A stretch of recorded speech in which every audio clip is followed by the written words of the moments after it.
Welcome everyone to the Builders Coach. So it's been another incredible week. So lots to talk about. We're going to get straight into it. But I am flying solo today. The lovely Jess is still over in Belgium. Was over in Europe for a good 10 days and always a fantastic experience to go overseas. New culture, food, people, language, all that sort of thing. It's a great circuit break when you're so busy, and it has been so incredibly busy the last, 6 months, this whole year, really. Lots of exciting things on the go. And I have to say, I'm not entirely on my own. I do have my daughter, Olivia, with me. She's going to run through some questions, and we're going to get into it. So first up, what have you got for us, Olivia?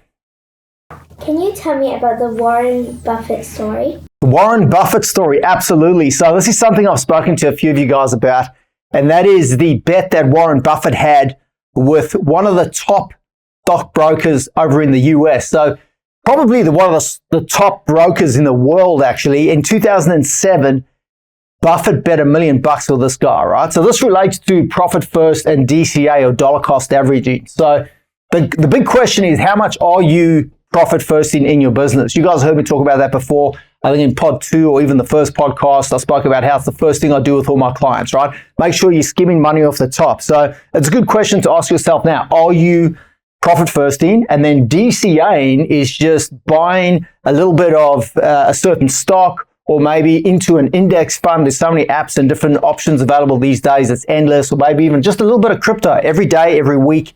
And if you do that consistently well, you put yourself in a very powerful position where you've got to think about 96% chance that you'll get a positive return. By the way, this is not financial advice, but interesting story. 2007, Warren Buffett bet $1 million with a stockbroker that if they invested money for 10 years, the S&P 500, just buying into the S&P, the top 500 companies in the world, that would outperform this stockbroker and their fund. Okay, so this is mostly if you've got money in superannuation or whatever it is. The returns that they achieve, especially after you deduct their fees, are usually nowhere near what you'd get if you just bet or invested in just a normal index fund, right? Which is like the top 100 companies or 500 companies in the world. And that's essentially what Buffett did.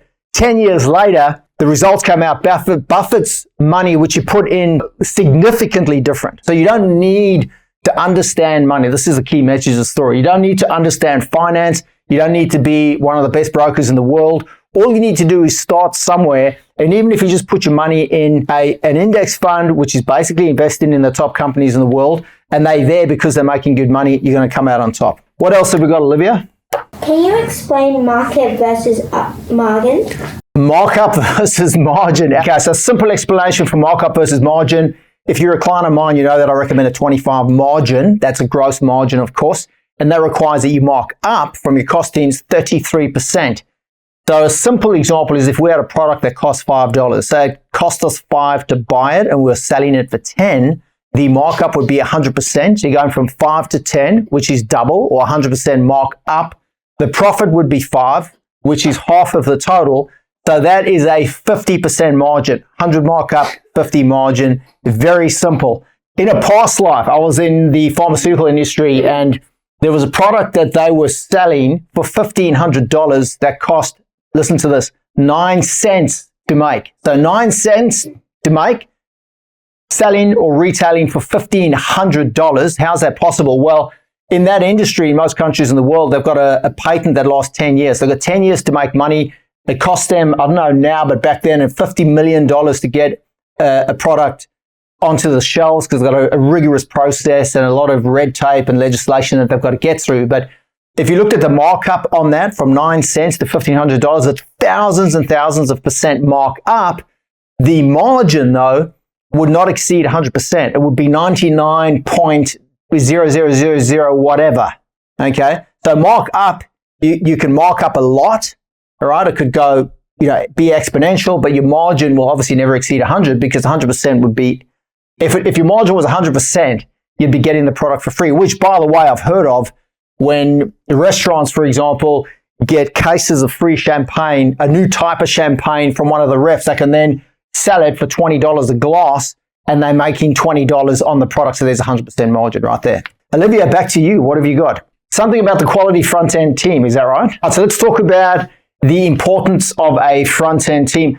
The pre-construction phase, right, of the construction process, anything that happens prior to you turning soil or starting a job, getting a job out the ground, is absolutely crucial. I was speaking to one of my clients today. In fact, a lot of you guys will be talking about this pre-construction phase and what you can do to set up best practice processes, optimize efficiency, and then offset any delays or cost blowouts because you've done that pre-construction phase so well. So the sales, the marketing, client selection, costings, including any selections for your clients, making sure that all of that is done exceptionally well. All that means is the job delivery is going to be smooth. You can focus on the client experience. You're going to have a happier client, and that's going to give you more referrals. So really, that client delivery or client experience during delivery is marketing as well. All right, quick story about the importance of reflection and review. I've been talking to a lot of you guys about your reflection and review process, especially now because we've just finished the second quarter of the calendar year. So looking back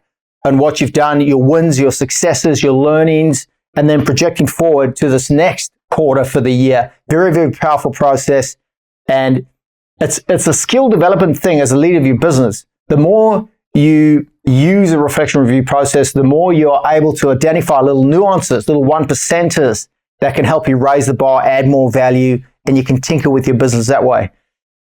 I heard Ed Sheeran, the musician, talking about how he was looking back and he realized that the day that he wrote one of his biggest hit songs, I can't remember what it's called, but you would have heard it no doubt, one of his big hits, right? That day, he wrote 3 songs prior to that one that were terrible. He didn't even use it. I don't think they got the light of day.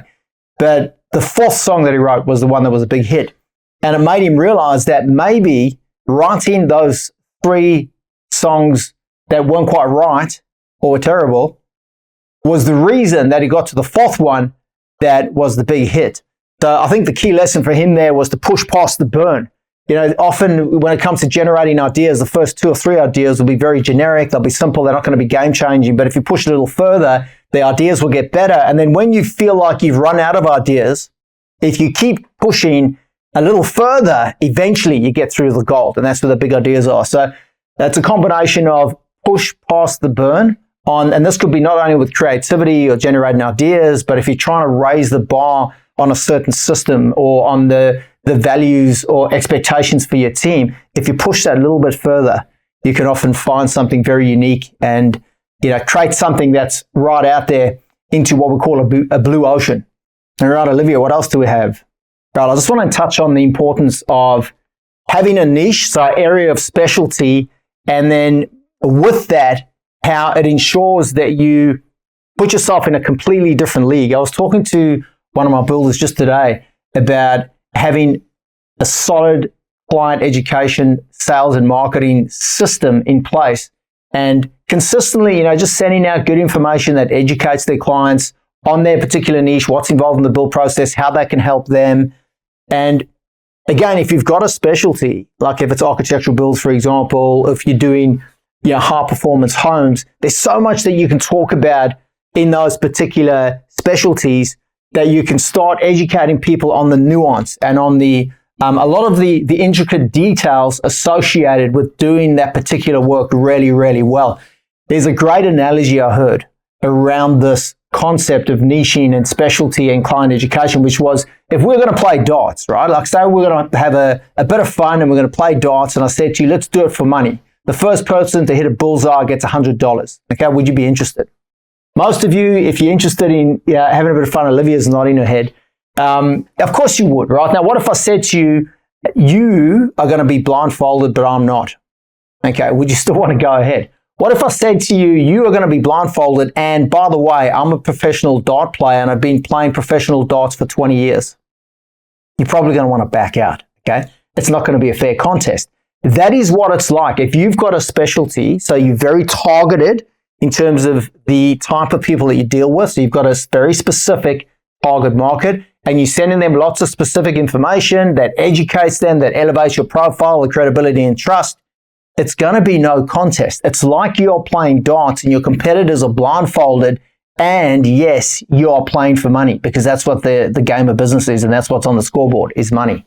A great analogy. I want to talk about the importance of team and when I was flying back from Belgium, I was listening to a book where the guy was talking about how the single most powerful thing you can do for your business is build a dream team. All right. So find highly competent people who have specific skill sets and overlay that on top of your machine, your business machine or your system. So if you're putting best practice processes in place, and then you've got people that play at the highest level running that machine, you're going to absolutely dominate your space. So I was having a chat to one of my guys this morning, and he was talking about how he found a virtual assistant over in the Philippines using a platform called Upwork. Now, I personally use Upwork as well. You can find some great people on there, not only from the Philippines, but all over the world, and they're prepared to work at an hourly rate way less than what you'll find in Australia, New Zealand, the US, or the UK.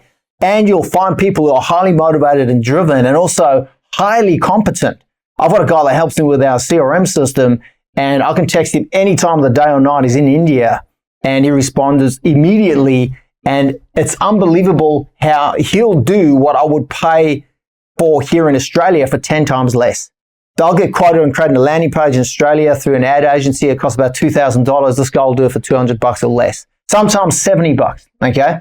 So it's unbelievable what you can get done. Now, you've probably heard of virtual assistants. It's not a new thing at all, but what I found is it's getting better and better all the time. This guy I was speaking to this morning, he's found someone who he said conservatively is freeing him up 10 or 15 hours a week. That's conservatively, right? And not only is she doing that, she's helping him develop SOPs, so standard operating procedures in his business. She's qualified in that. She's also helping set up his job scheduling tool. She's got a full handle on how to do that. Her English is very good. She's actually training his team on using the job scheduling tool software via Zoom while they are on site, getting the guys together, and she's running them through it. And her husband is helping change or update the website content for his new website as well. Like I say, this guy's tried different people with mixed results, as have I, and maybe you have as well. Maybe you've been to Upwork. But if you persist and keep seeking out the right people, and of course, if you know what you're looking for, you can find someone who can free you up, especially if you find you're constantly having to tie up loose ends. There's lots of little things that you're doing day to day that you could pay someone, $20 or $30 an hour or less to do for you, then you shouldn't be doing them. And also there's opportunity costs, right? When you're running around doing things that someone else could be doing, you could use that time to invest in networking, right? With quality relationships, with architects, with designers, with engineers, with real estate agents, with even just doing business development, not even just, but doing business development as well. I had a great conversation with one of my guys this morning actually about how he's going to create something which I believe is going to be a game changer once it's in place, and it's a specifications list for his subcontractors. So I don't know if you've heard me talking about a pre-construction client commencement agreement. So quite simply, extracting all the things that are going to come out in your contract and converting them to layman's terms and then running through that with your client at contract signing. Okay, imagine someone doing that for you when you've got to go through the terms and conditions for whatever it is. It's 147 pages. It's all written in blah, blah, lawyer speak. If someone said to you, hey, now I've taken out the 13 or 17 things that I know are going to come up and I just want to explain them to you so you understand them. So in construction, it's like your variations, change order, what's involved in that, the importance of them making their selections pre-construction so there are less variations, delays, cost blowouts, access to site, communication, payments on time, defects, handover, liability, all that sort of thing. If you go through it with them very clearly, it's less likely to become an issue later. If you don't go through it with them, if something comes up, but they're going to feel blindsided, and that's what causes agitation and friction in relationships, okay? So what he's done, or what he's planning to do, is create a process for dumbing down and then creating a specifications list for the different subcontractors or trades so they understand exactly what it is that they need to do for their section of the job. So the carpenters, for example, will have their breakdown of what they need to do. And this is separate from what the architect shares. I know a lot of builders will just share the plans that the architect or designer created, give it to their subcontractors and say, okay, now go and do that. What he's going to do is make sure that they have a very clear understanding of their role and the expectations that he has. So he's setting the standards very high. And what that's going to do is obviously put him in a good position. It's going to strengthen his relationship with his subcontractors. It's also going to raise the bar. I reckon it's going to be like a recruitment process for his trades, because the best trades out there, the young guys, they want to know what's possible for them. How high can they take it? How far can they go in their career? And if they've got high standards, they're going to be drawn to him like iron filings to a magnet.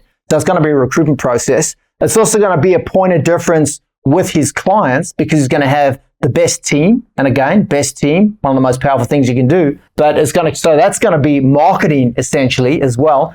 Plus, it's going to strengthen the relationship with these architects, which is more likely then to lead to a one builder tender process or a one horse race because he's going to make their life easier. Think about how many architects and designers are dealing with builders where the builder's making their life more complex. There's inefficiency and delays and they have to over communicate on things.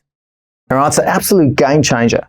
Really excited about that. And all of this, again, just remember, is pre-construction. This is all the pre-construction part of the business. I was talking to someone else actually that was saying the architect that they were dealing with was just terrible at communicating. So the guy's plans were good quality documentation, but his bedside manner and his ability to communicate was terrible, right? Like the guy was just radio silence.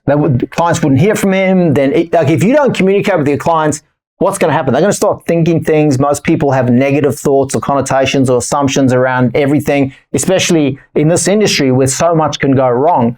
So you want to over-communicate. You want to communicate very efficiently and effectively, especially if there's bad news, by the way. If you've got bad news, as in there's a cost blowout or there's going to be a delay, don't wait to the 11th hour to communicate with your client. Make sure you get it in straight away. And yes, it may be uncomfortable, but you will build credibility and trust because people understand that that's not easy.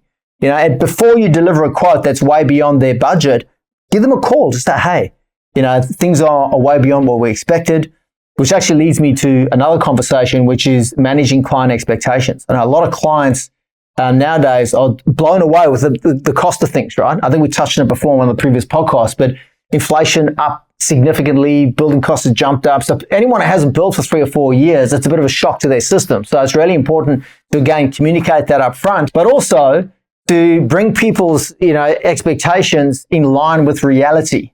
All right. And from a sales and marketing perspective, you need to qualify people that way as well. Make sure they understand what they're up for and do that as quickly as possible.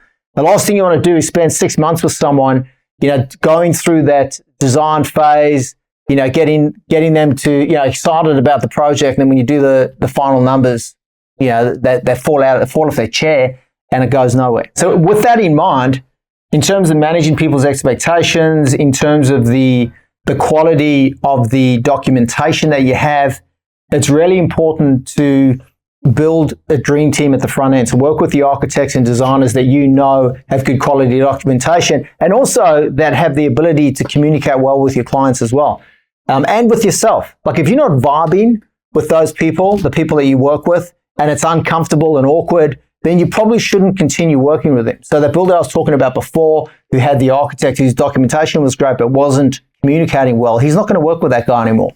So make sure you spend the time and energy to seek out those quality relationships because, again, that's a value add to your clients. The more value you add, the more money you make. Again, streamline the pre-construction process, which is going to ensure job delivery is very smooth. And that's really, really important for a number of reasons, right? Profitability, but also client expectations, client results, the client experience, which is marketing, which is going to lead to more referrals. All right, let's talk about target market for a moment as it relates to client expectations. So there's certain areas where, and no doubt you may have an area close to you, certain suburbs where people have more money and they are not poor financially, but they're time poor. So when someone's time poor, they just want to get things done. And one of my builders is working in one of these areas where, it does not matter what he charges. They just want it done. They want it done well, and they want it done quickly as well. There's a neighbor's house where they're busy doing works underneath the house to build an ice rink, all right, underneath the house. And this is in Sydney. We're not talking about in Canada somewhere, right? So these are the sort of people. And I've said to him, that's a great opportunity. If you're in that sort of suburb, and by the way, I said you can barely drive down the street. There's so much work going on. There's just work happening everywhere. And most of the builders don't have banners up. They don't have any site signage. They're not marketing at all because the work is such strong word of mouth. It's people just referring on. That's a great niche to be in if you're concerned about a downturn because people who have money will always have money. So even if there's macroeconomic conditions that change dramatically, those people in those sorts of areas will still tend to have money. So if you get a job in one of those areas and it's worthwhile if you are just trying to break in, is to get a job in a decent area, run a Facebook campaign, do neighbor letter drops, hand out brochures, get a quality brochure done, hand that around to the closest 50 houses, send 2,000 flyers out to the next 2,000 closest houses, all pointing to the job you're doing, get side signs, banners up on the job, get your vehicle signage out there, and even go and door knock on the neighbors and just say, hey, we're building at so-and-so's house, name drop if you can, if your client's comfortable with that. And then just let them know that if they or anyone they know would like to do some work as well, happy to oblige, and here's how they can get in touch. You can also then tie in a Facebook campaign to that.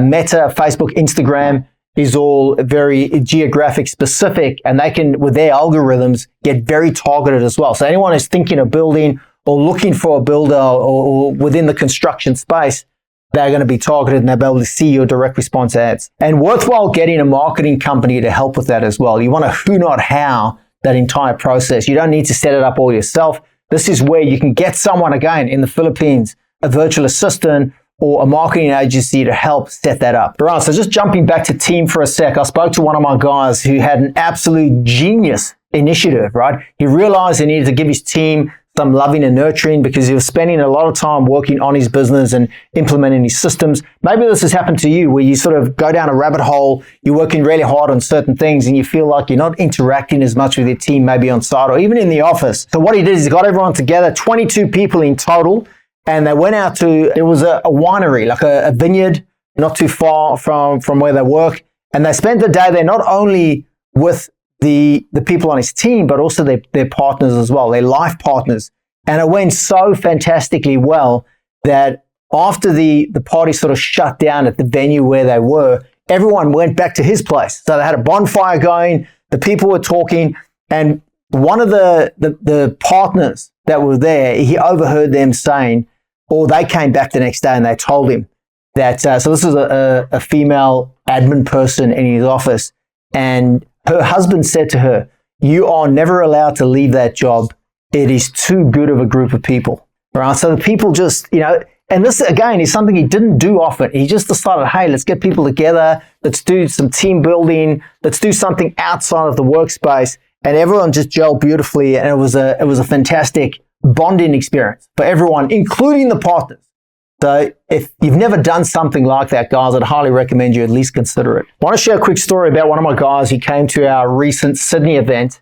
And it was fascinating because he said that he almost didn't come. So the only reason he came is that he's got a family member who lives in the city. So he flew in from a different state. And the event was like a sliding doors moment for him. All right. So he ended up, boom, just going on a completely different trajectory off the back of attending that event.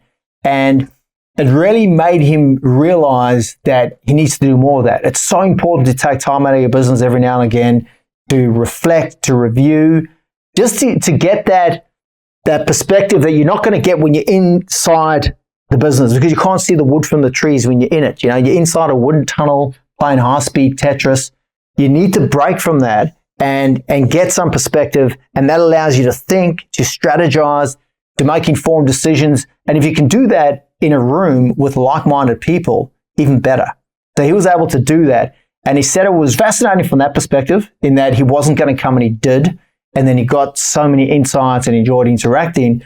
But he also felt guilty. He felt guilty taking time out and then going away from his family as well.